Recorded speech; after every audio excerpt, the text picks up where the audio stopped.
Hey, everybody, we'll get started in just a couple minutes here.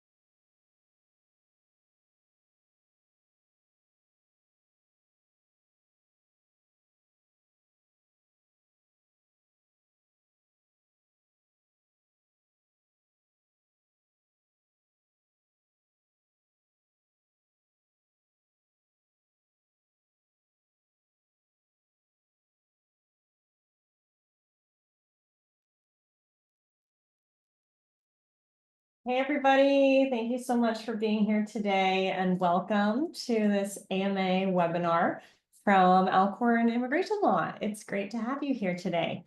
My name is Sophie Alcorn, and this is our Ask Me Anything on immigration. And I appreciate everybody who's here today. And this session is going to be dedicated to answering your questions. So just to give you a brief lay of the land, this is recorded. We do share it. Nothing you talk about is confidential, so please keep that in mind. This is not a privileged environment. And I normally have my disclaimers here, but put your questions, please, in the Q&A panel. I will be monitoring that. I don't like to use the chat window. Uh-oh, somebody can't hear me. Thank you, thank you. I just want to check if you can hear me now. I got a message from somebody in the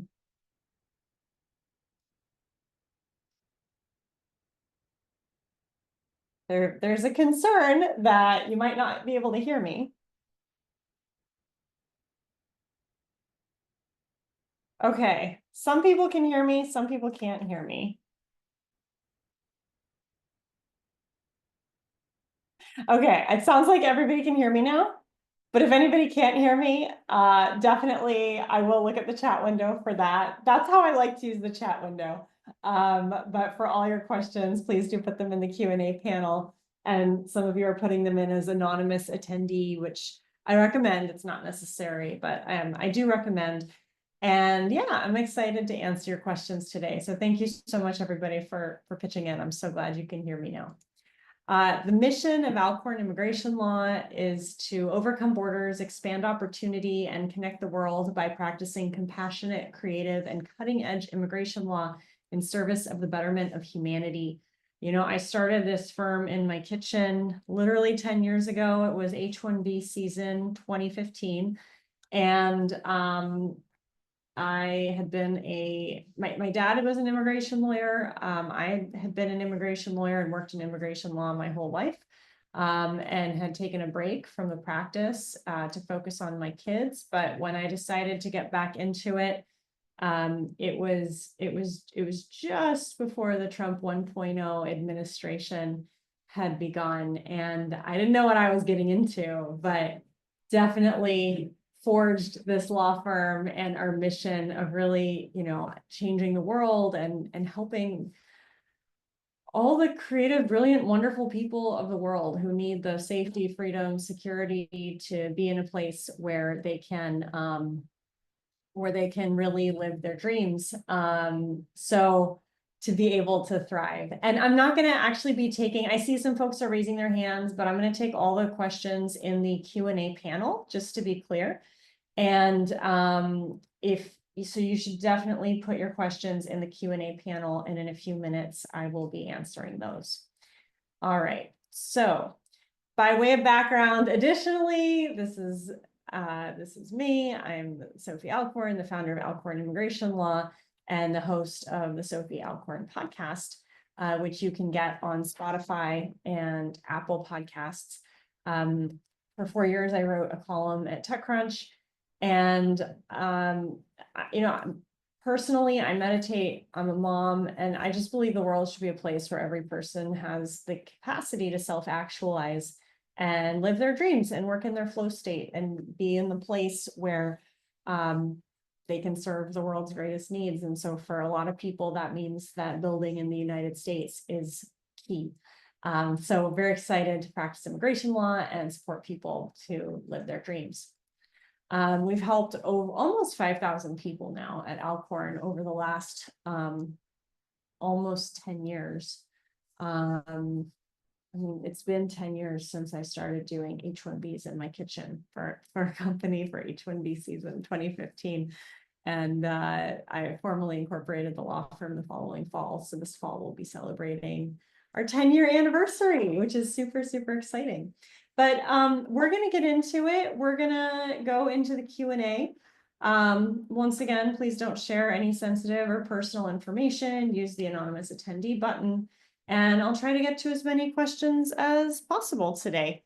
Okay, so here we go. And then, oh, I also just want to share the QR code is a way for you to contact us and schedule a consultation and reach out to our team for help. We have a variety of ways that we can serve you.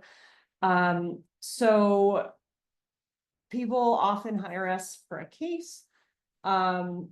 People also hire us for a legal launch program where we help in 4 weeks identify and do a needs assessment and gap analysis if somebody's qualified yet for an O1A, EB1A, or EB2 NIW. I also have a complimentary online class that over 1,000 people have now registered for, and I'll put that in the chat window. That is called Alcorn Academy. And it's 15 video modules on how to become qualified for an O1A, EB1A, and EB2 NIW. And the content is pretty evergreen. I recorded this about 2 or 3 years ago, but before the surge of 2024 EB1As and the recent backlash on some of the most common evidence types triggering an RFE. So my course doesn't go into be in this organization, don't be in that organization. It's evergreen and it's designed to help you in any political or economic or adjudicatory environment to become qualified. Okay, so with that, I will go into your questions. All right, our first individual is on a concurrent visa with a company and with the university. Okay, so they're talking about an H-1B. When the first H-1B visa with the university expires, the concurrent visa with the company is not considered concurrent anymore. I think even if its end date is later, that's correct. Do I get a time window to continue working at the company after the university visa expires? No, you don't actually. There's a 60-day grace period to remain in the United States, but you're not supposed to be working at that time. What should you do to be able to continue working at that company with a CAP exempt visa? Excellent question. You need to get another CAP exempt visa immediately. And there are 2 ways to do that. One way is through an external nonprofit organization. Another way is directly through your company. So it depends on who, what company you're working for and what their immigration policy is. There's several nonprofit organizations that do these types of services directly for CAP exempt H-1Bs. And we're also trying out a new way to do it without them because they typically charge several $1,000s a month for you to be in a CAP exempt H-1B program. I will put their links into the webinar chat so that you can refer to them. You can let them know Alcorn referred you if you reach out to the Build Fellowship or the Parachute Project, although I don't accept any referral fees from them. So just FYI. But just so they know and they can treat you well. But I think they do treat people well. Why is this not working? Okay. So Build and Parachute, those are the ones where you or your employer contribute to their program fees, and then these nonprofits have employment opportunities that are CAP exempt. There's a new possibility from the H-1B modernization rule, which took effect on January 17th, and I'm looking for my first clients to test this out. It is a way for your company to qualify directly for a cap exemption without needing to go through a university or one of these nonprofits. You still would need a university connection, but basically Alcorn would represent your employer. And as long as at least 50% of your job duties for a given H-1B are focused on supporting the educational or research mission of a nonprofit research organization, or a college or university, and that your company is paying you to do that work, and it can be telework, remote work, we could get a cap exempt H-1B for your for-profit company without needing an external stakeholder. Now, at least 50% of the time, the key thing to consider is you could have an H-1B for 5 hours a week. It doesn't have to be for 40 hours a week, and we can have concurrent H-1Bs. You can have more than one H-1B at a time. So theoretically, your employer might want to have 2 H-1Bs for you. So that's what I'm testing. And I would be happy to chat with your employer on more options, but you would definitely want to line something up right away if the university cap exempt H-1B work is ending, because it's not clear to me, based on my memory, that the H-1B grace period would apply in this case and give you the continuing cap exemption. So it's best to work on that straight away. Okay, returning to the Q&A panel for more questions. Remember, I prefer that to the webinar chat in case you've added any chat questions for me. Put them in the Q&A panel. Okay, next question. Can an H-3 visa for training purposes be used to learn by working at a VC fund? Oh, that's very interesting. If so, for how long? That's great. H-3 visas are very rare. I would be delighted to try one for you. But historically, something's working weirdly with my computer right now. Historically, the H-3 has faced a lot of scrutiny. The last time I revisited that option was in Trump 1.0, and the kind of the consensus was it's a waste of time, don't do it. You need a very elaborate and established training program to qualify. So if the VC program already has a training process in place, then yeah, I would be happy to explore that. But it's typically not valid as long as a normal H-1B. I believe it's usually 2 years. And if you really want a short-term training pathway, the J-1 visas are a lot more accessible, easy to navigate, and common.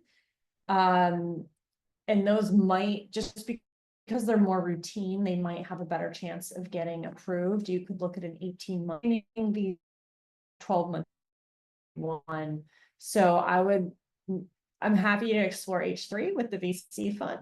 Great, would love to support, but frankly, the J-1s might be better, but we can explore those together too. So this would be a situation where somebody from the fund and you should reach out, and we'd be happy to explore that together. Okay, next question. Can an advisory co-founder with an H-1B not sponsored by the company be legally bought out since they will be compensated? Oh, that's interesting.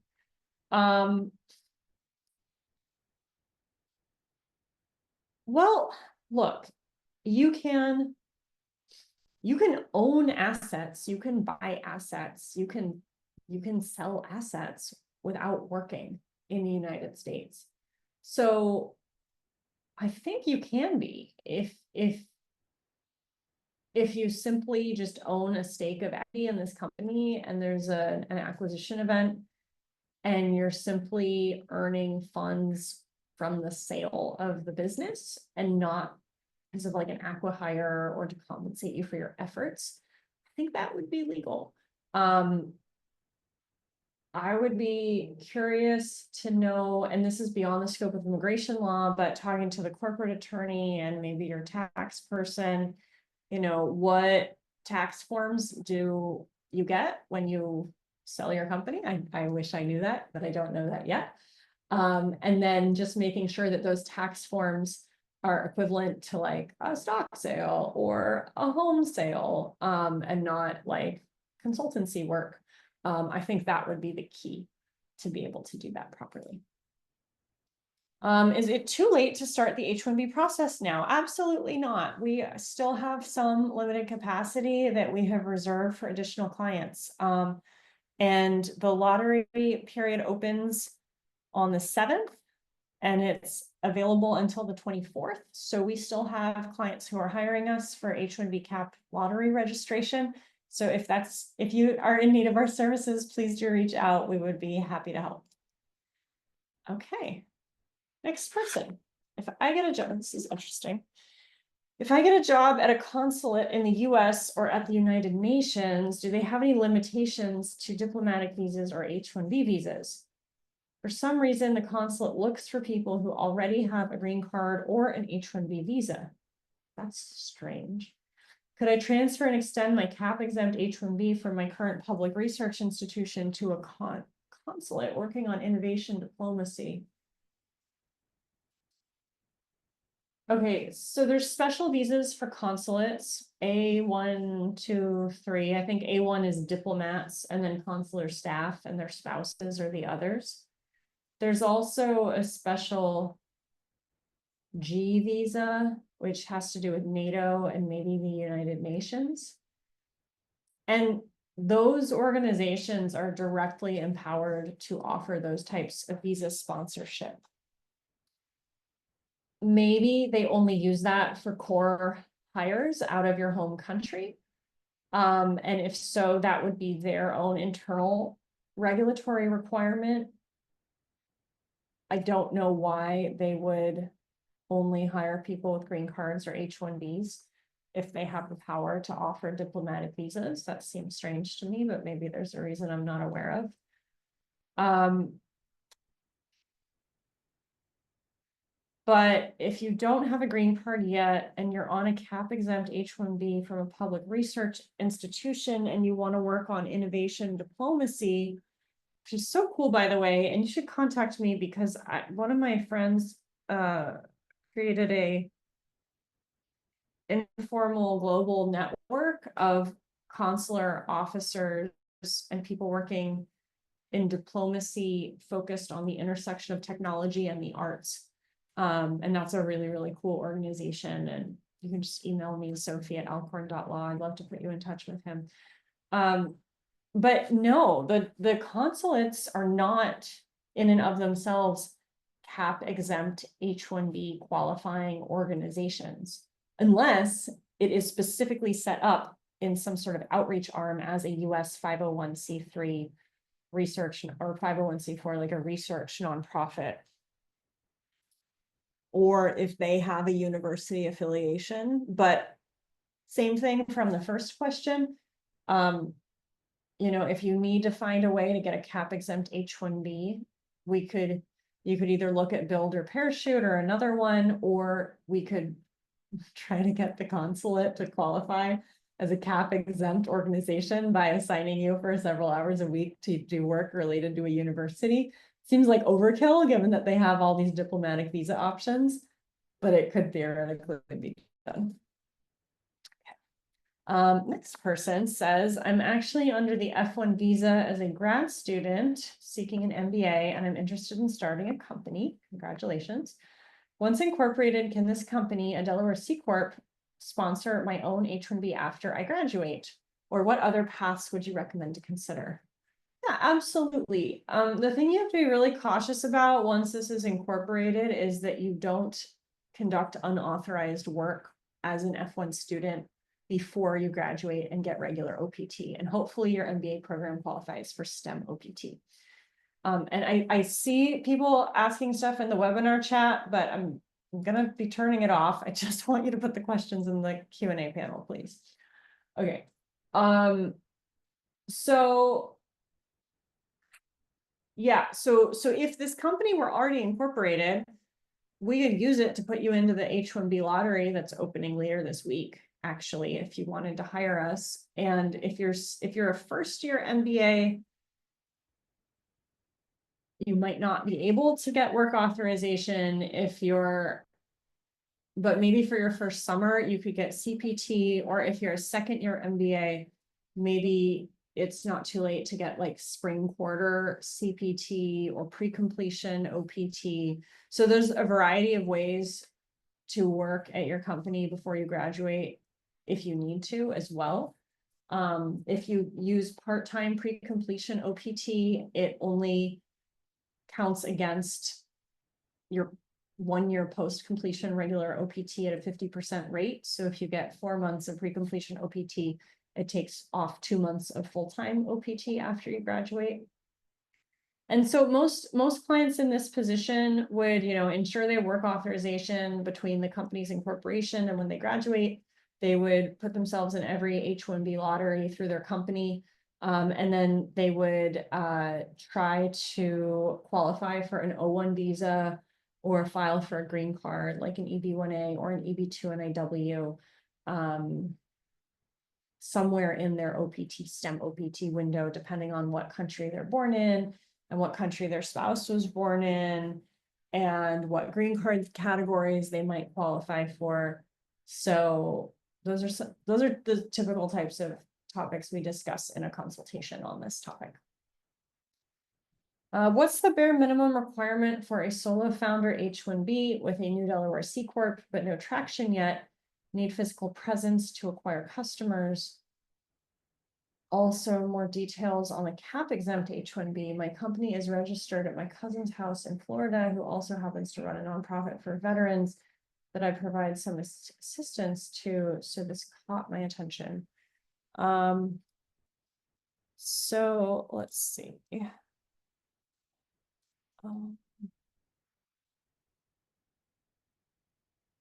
So the bare minimum requirements for a solo founder with no traction need physical presence. Well, the company could incorporate just to have a physical presence, but that doesn't, then you just don't work there.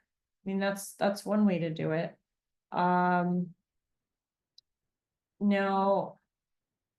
and then people also want to know like the money. And if you've been on these AMAs before, you've heard me suggest that typically $60,000 to $200,000 in the company's bank account seems like a good idea before we file. We rarely get pushback on any monetary amounts. One time when I did get an RFE, the company had $8,000 in their bank account plus letters of intent from customers, and I was able to get the H-1B approved. So the traction is very flexible. And then regarding your cousin's nonprofit for veterans, I have like a whole analysis and my computer stopped working and I'm trying to find my notes on my phone. Okay, so I can't refer to my notes. So whether the nonprofit would have to be for research or education, I believe, for it in itself to qualify for the cap exemption. Not all nonprofits qualify. So if the nonprofit for veterans is conducting research on PTSD, or if they have an affiliation with a university that provides, hospital treatment to vets or something, like maybe it could work. Or maybe it would be simpler to do it through your company directly through a university where you could train and mentor students or conduct research with a professor or something like that. Okay, next question. If I had studied as a Master's of Science in Business Analytics and then work as a product manager on my F1 STEM OPT, the person is concerned because their work title says product manager and the F1 STEM OPT visa is meant for training purposes. Also concerned about the criteria to have the work directly related to the area of study. If I show how I'm using various courses from my degree in my daily work, does it suffice? What should I keep in mind? Thank you. I don't know if you got the STEM OPT approved yet, but product manager is an extremely common title that tons of people get for big tech companies all the time, and their OPT and their STEM OPT is routinely approved. So the training plan, your 983 that the company completes with you, is what governs whether there's sufficient training. And then as long as the school authorizes this, it's usually pretty easy and straightforward for USCIS to approve your I-765. And right now, the H-1B adjudication trends are changing. So that focuses more on how the courses from your degree relate to your daily work. But absolutely, that should qualify for STEM OPT as well. And I would just talk to your school, your DSO, your designated student officer from the school's international student office, because they're ultimately the ones in charge of this, and just ask them, what best practices they appreciate for product managers, and then talk to your company and make sure that they can help you fulfill that. Next question is for an H-1B founder who can work remotely on a tech product. Does moving to a smaller town significantly affect the prevailing wage, referring to the OFLC wage search? Yeah, it can. Like, if you want a prevailing wage for a CTO in San Francisco compared to, I don't know, like a tiny town in South Dakota, it's probably going to make a big difference. So it depends on where you want to live, and that affects the required wage. And many founders prefer to work full-time, but you can also work part-time, or we can have a range of hours. So there's different ways to budget for this. For an H-1B founder, will wage level 1 satisfy considering job duties as a founder managing tech products? For the environment we're heading into, possibly not. So it can be safer. I mean, the Trump 1.0 common wisdom amongst immigration attorneys was to choose level 2 and higher. And basically 8 years and 3 weeks ago was when they started issuing all of the computer programmer RFEs for level 1 issues. And so we haven't seen any strict scrutiny of this recently, but it could be coming. So we just don't know. But these are the types of things that we help you solve when you hire us to be your lawyers. Does the US government want its F1 visa graduates to set up nonprofit research companies? It seems like the recent visa policies reflect this. Any tips or guidance to make the best use of this? It seems like the prevailing wage still applies even here. How can one make the prevailing wage if they're a nonprofit? I think that you're ascribing too much agency and purpose to the government. Like, there's somebody planning this stuff who's thinking through things. And that's not really how our system of government works, unfortunately. So basically 10 or 15 years ago, Congress decided to carve out an exemption for H-1B, because immigration lawyers and hospitals and universities got upset that the hospitals couldn't get enough H-1Bs for the doctors. And so they created this carve out that was specifically for nonprofits affiliated with universities, because most university hospitals are nonprofits affiliated with universities. So that's where this all came from. It wasn't some grand plan to get a bunch of F1 people to set up nonprofit research companies.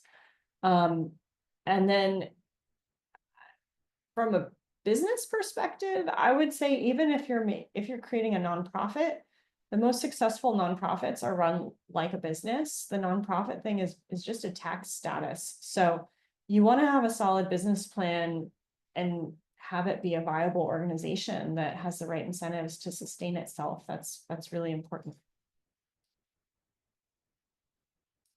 In a tweet on Valentine's Day in 2024, did I tweet this? Okay. You mentioned getting an H-1B for a solo founder in 6 days. How fast on average do you get them? Well, it depends. Sometimes it's 2 days or 3 days. Sometimes it's 15 business days. Sometimes for EB1s, the government has been ignoring our premium processing requests. And now we've been getting several approvals just this week and last week from cases we filed in December, and those clients are going to get refunds on their premium processing. So they can be quite fast, but the government has 15 business days, which is 3 calendar weeks, to make a decision. So I wouldn't like hire us specifically to try to get a 6-day adjudication, although I wish that for all my clients. But I think we're going into an environment where like our capacity is more limited this month, right? So like we can't take on an urgent case right now. And the government, I think we just need to expect with like Doge layoffs and stuff that USCIS processing times might slow down, and also like extreme vetting. And I think the USCIS, I heard the USCIS site got updated today to have a new motto of like make America safe again or something. So like their priority is not speed right now. Let's put it that way. So best to start early if you're thinking of doing any of this. For E2 visas, what's the smallest investment amount you've seen with a successful application? My lowest has been $60,000 spent fully on the business prior to the person applying, where the business plan required $50,000 and they overspent. That got approved. I have heard of some lawyers get E2s approved with a $10,000 investment, but I have not yet personally achieved that. For the H-1B lottery registration and petition, can the employer's address be the mailing address and the work site be the physical home address? If the physical address is required, can co-working spaces, just a desk with all required posters, LCA, etc., comply?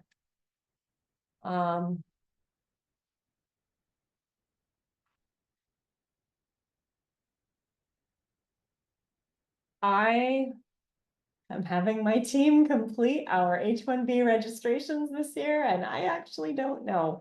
But let's think this through. A company is allowed to have a company has to have a physical address where it's going to get notice of process, where somebody can sue you. So that's like your official address registered with like the state of Delaware or California. And then it can have a separate mailing address, which is where you want the mail to go. And then the person's work site can be another address. And we use home offices as work sites all the time. For startups, one of the discrepancies can happen if you like registered at home, but then you have got a co-working space, and then somebody's working in another house, and then there's like other addresses on the website. So to the extent possible to streamline and clarify your addresses before sending them to the government, and like updating them with the California or Delaware Secretary of State if necessary, like just to clarify and not have a bunch of weird addresses from when you started the incorporation process years ago, that definitely helps. I've been thinking about the EB1A as a potential path, and I'm curious, if I'm on a self-sponsored H-1B and running my own business, is it possible to apply for an EB1A at the same time? Yeah, absolutely. The H-1B is a dual intent visa. It explicitly allows you to be proceeding with an I-140. Just like a company can have you on an H-1B and do your perm and your EB2 or EB3, as a founder, entrepreneur, you can be on a self-sponsored H-1B, and you can also self-petition your own EB-1A at the same time. Totally fine. The next person says they've co-founded a company with 4 other partners, including themselves. So them plus 3 co-founders. They're currently in the process of launching the MVP and are self-funding, with plans to seek investor funding in the near future. At what point would they be eligible to self-petition for an H-1B? I would encourage you to do it now, because if you're coding your MVP that launched, and especially if you're selling the MVP to test the market on pricing and to try to get traction to raise funding, if there's a product that's live that people are paying for, I would strongly encourage you to get an H-1B very soon so that it does not appear that you have been working for money or for the hope of money without work authorization. You can certainly do an H-1B before you get investment from an investor. And if you need flexibility in how much you're going to be working, we can do an H-1B for a range of hours so that you have the option to work less before the H-1B is approved and before you receive, excuse me, so that you have the option to work less before you get investor funding and more after you get investor funding. For an H-1B petition for a founder, what kind of documentation would be required to demonstrate the employer being able to support the employee's wage? Bank statements, future work orders, and what else? It just depends on the company and the business model. And we've used a variety of types of evidence. Many of our clients are pre-revenue startups that are, going off of runway of personal founder investment into the business or investment by VCs, but they might not make any money for many years. So it really just depends on where the money is going to come from to support the employee wage. And then we can brainstorm the right types of documents to demonstrate the source and the path of those funds. If I'm just starting out as a founder on STEM OPT, which is approved, okay, congratulations, but I do not have traction on my company yet, which will take some time to get. Should I still apply for the H-1B this year, or should I apply for an H-1B next year? You should absolutely apply now, because even if you are selected, the earliest possible start date you can request is October 1st, 2025. And there are also ways for us to end up with a later start date if necessary. And the H-1B wage doesn't kick in unless you're physically in the United States on H-1B status, which you would have control over. So I always encourage people to take every chance possible in the lottery. So I would highly encourage you, based on this comment, to take that opportunity. Why has the government not accepted your premium processing requests for EB-1A talent visas? They have the discretion to do this. It's just historically never happened. But basically, there's a ton of brilliant people in the United States who have had multi-decade wait times for green cards, and many decided in 2024 to all apply for EB-1As to upgrade from EB-2 category to EB-1A category to try to have a faster chance at a green card before President Trump took office again. And there was just a flood of EB-1As that got filed in 2024, overwhelming USCIS staffing levels. And so the officers simply don't have the capacity to adjudicate the cases on time. And basically, if they take longer than 15 days, then the clients we get a letter saying that the premium processing fee will be refunded. What's your feeling about the H-1B premium processing having a higher chance of an RFE? Some people anecdotally believe this is true. However, we historically have always filed our H-1Bs with premium processing because we feel it gives everybody more peace of mind and clarity in the short term to know what's happening. If you're not in any sort of rush and you've already been on an H-1B and you're transferring it to a new company, you're allowed to work for the new company while the H-1B transfer is pending. So you don't have to. It's just really about like what gives you more peace of mind, but we could do either. My friend wishes to hire me part-time for his nonprofit. If selected for an H-1B, he can't pay me a lot. Is it doable if he pays me very little and only part-time? Well, I don't know if his nonprofit qualifies. And I don't know if you're talking about an H-1B through the lottery by registering it this month, or if you're talking about a cap exempt H-1B. But it is possible to get an H-1B approved. I've done it, the lowest I've ever done is 5 hours a week. And then we have to look up the prevailing wage for the job type and the geography. So those are the types of things we would explore. But basically, if you want to know more, you should find out what the nonprofit does, what your job would be, where you would be working, and what he can pay you, and then we could figure out if it's viable or not. What is the meaning of a cap-exempt H-1B? So I've been talking about H-1Bs with the lottery, and I've been talking about H-1Bs without the lottery. So in the H-1B statute, the Congress set up a mechanism so that every year 85,000 new H-1Bs would become available to new employers. And 65,000 are for anybody in the world. An additional 20,000 are set aside for people who got their master's degrees or their PhDs from US colleges and universities that are nonprofits. And when those run out every fiscal year, there aren't any more. And demand always exceeds supply. So for example, last year there were about 400,000 H-1B registrations. And when there are more than 85,000 registrations, the government enacts a random lottery system, which is happening from March 7th to March 24th annually. Certain organizations affiliated with the military, with the nonprofits affiliated with universities, nonprofit research organizations. 10 or 15 years ago, Congress created carve-outs in the law saying that those organizations are not subject to the annual cap or limit on the number of H-1Bs, and they are exempt.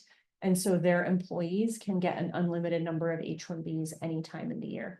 So we're talking about the H-1B lottery for some people who have startups and who want to work at private for-profit traditional companies. And then we're talking about cap-exempt H-1Bs, such as the two nonprofits, or what I was saying, to qualify a company with 5 hours a week of university-affiliated work. These are all ways to get people able to work without the randomness of the lottery and without waiting until October 1st for a start date. With the changes on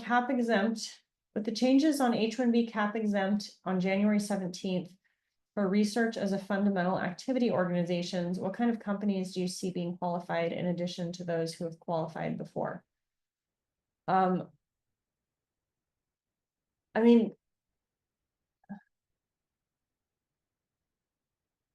so I don't know, the example I think of is like the Gates Foundation, like that does a whole bunch of philanthropic work, and some of its people do research, but not all. So like historically, maybe the whole organization didn't qualify, but now it would, because it's one fundamental activity of all the things they do. So think of it on a broader scale than like a startup that you might create.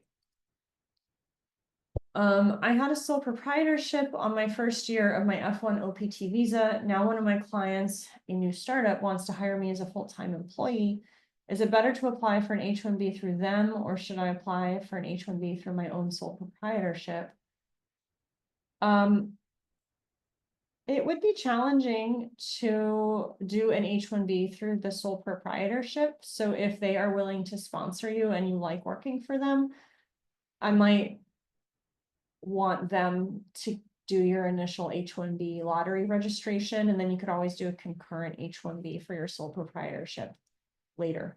But they might have, if they're able to hire you and they're more established, that might have a stronger chance of getting approved.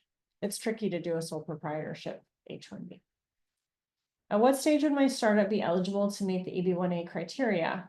Does it have to be specific metrics like traffic, revenue, or any other particular requirements? No, the EB-1A is a green card for a person who has extraordinary ability. It actually doesn't have that much to do with your company, but if you have a successful company, you can use that as evidence that you are extraordinary.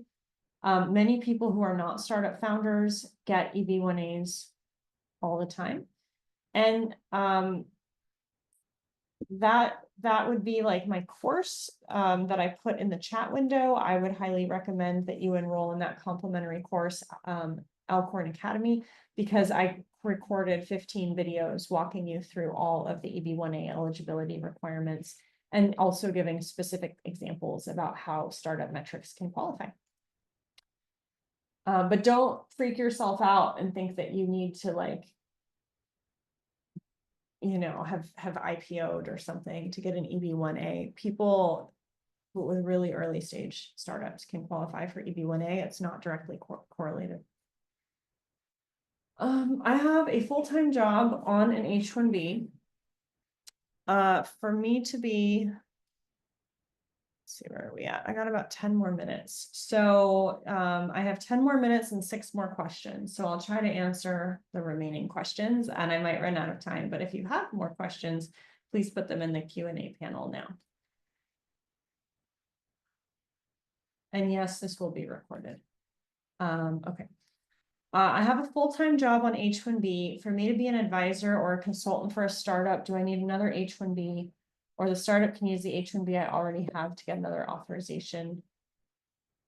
Okay, so if you have a full-time job on an H-1B, and it's not for like an advisory services company, and you want to get separate streams of income from another startup to be an advisor or a consultant, you need to get a separate H-1B, either through that company to be employed there, in which case you have to be an employee and you have to make a minimum prevailing wage for the number of hours you work, and the advisory shares you get don't count towards the prevailing wage, so you actually need cash in addition to the shares. Or you could set up your own consultancy business as an LLC or a C Corp, and then work there, and then that company would engage with your clients for the consultancy and advisory services and get paid. But you're going to need a separate H-1B for this other group of work that you want to do. And your company would still need to pay you, even if you're doing a consultancy. I'm on an H-1B with university, and I'm about to apply for a concurrent visa with a company and can start working with them immediately when the petition is sent. The university visa expires on September 1st, but I can get a new cap exempt H-1B visa with this company because it works with a lot with a top university, or I can use the fellowships. Can I apply now for the concurrent visa with the new company and then prepare the petition for the cap exempt visa in the next couple of months? Yeah, and if the company needs us to be their immigration lawyers, we'd be happy to help, but we would be doing the concurrent visa and requesting a full 3 years. And then you just need to make sure that you start early so you have a new cap exempt visa in place for after September 1st when the university visa expires. And I'm happy to help once again. This person looks like a startup founder. They have a minimum viable product. The company is pre-revenue. The Delaware C Corporation has been registered. They're currently in Canada and not the United States. Do we still recommend entering the lottery before the March 7th deadline? Yes, because worst case scenario, you get selected and you have to figure out how the company could pay a wage starting in October if you're in the United States. So I think having that option is positive. Or if you're Canadian, you could get a TN maybe.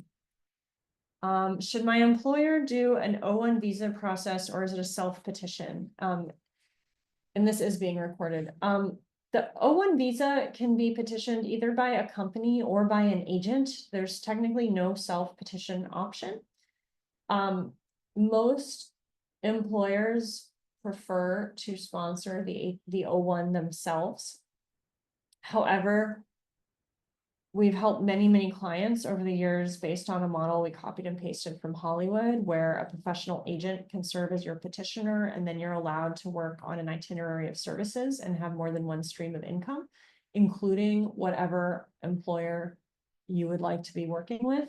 But whether the employers feel comfortable working under that agency model is another matter, right? So sometimes small startups don't care, or if you're doing consulting work, usually your clients don't care. But if it's a full-time W-2 position, they might want to do their own O1, but you can actually have concurrent O1s just like H-1Bs. So you could have a full-time O1 at your employer, and then you could have a concurrent part-time agent-based O1 to allow you to do your side projects. So we do that for a lot of people.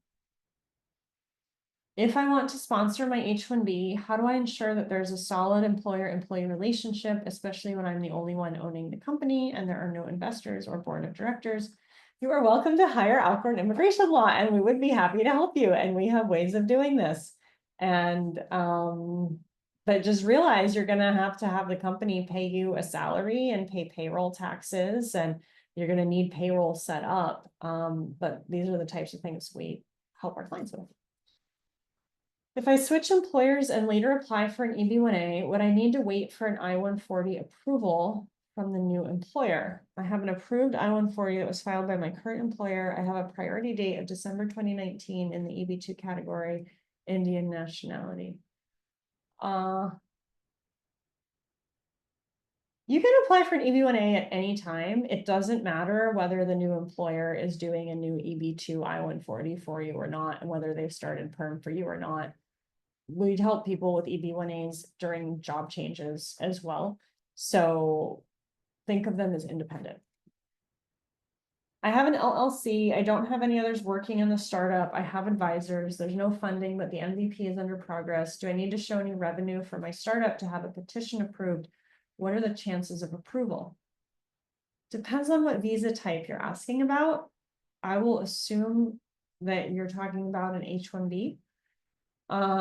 Revenue is not required, but you have to show that the company has the ability to pay you the prevailing wage. So we figure out where you're working, how much you're going to work, what your job category is, what your job level of responsibility is. We calculate out the prevailing wage. We figure out based on that wage and the amount of work you're going to want to do, how much money is necessary to cover that salary. And then you have to show that you have investment or revenue or a loan or letters of intent from future customers, something to show that the company can actually be able to pay you this money, and then it's possible to get the H-1B approved. A general idea of my prices. No, they're not public. I don't put them on the internet, but I will share with you that for a startup H-1B, it's about an $11,000 budget that the company has to pay, and that includes about $5,000 for USCIS, including premium processing, and about $6,000 for Alcorn services.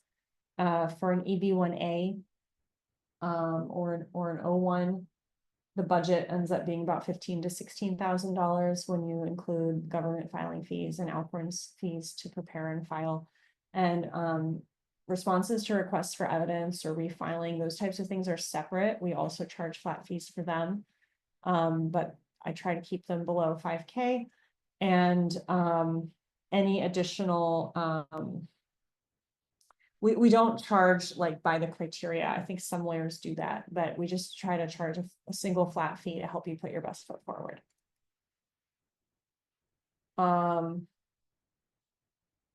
Yeah, and then similarly, the self-sponsored H-1B process, if you're running a consulting business, be about 11K or so. Yeah. You're so very welcome for answering your questions again. Okay, this person is on their F1 STEM OPT. Can they change from their employer, which was approved, to their own startup? Yes, you will need a new STEM OPT training plan. You will need somebody to train you. You will need a signatory for your company. You will need to get your new I-983 training plan approved by your DSO and have them put it into CVIS. This is a service we offer. We charge $2,500, and you're welcome to reach out. Is the TN available to startup founders? Yes, but it has stricter equity requirements than the H-1B.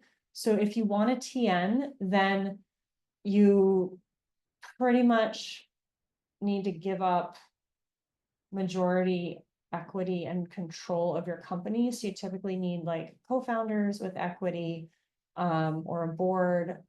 We have to do it in a more traditional way. What documents do we need for a self-petition of a concurrent H-1B for the consulting business? If it's already March 4th, can we do this before the March 7th deadline? It's actually a March 24th deadline, and we're still accepting clients for the H-1B lottery. And we need basic information about the company and basic information about you and your education. It's probably something you would have enough information for. For the lottery, our current fee is $4,200, and if selected, we credit $2,200 of that to the $6,000 H-1B fee. Our O1 talent visa petitions now more likely to be processed on premium processing than EB-1A visas now. Yes. Or is the government denying premium processing on O1 visa petitions too? No, there's less scrutiny, less backlog on O1s than EB-1s. O1s are still being processed. And then this recording will be shared with everybody who registered. So thank you so much, everybody. We covered 39 awesome questions. It was really great having you here. I really appreciate it. And one more question I'll do. Best option to stay on in status to work on my startup in the early phase. I mean, probably the H-1B lottery is always great. People really like the O1, but you need some accomplishments for that. But you can reach out and we're happy to take a look. Thank you so much. Okay, have a great day, everybody. Thank you so much for attending. Bye.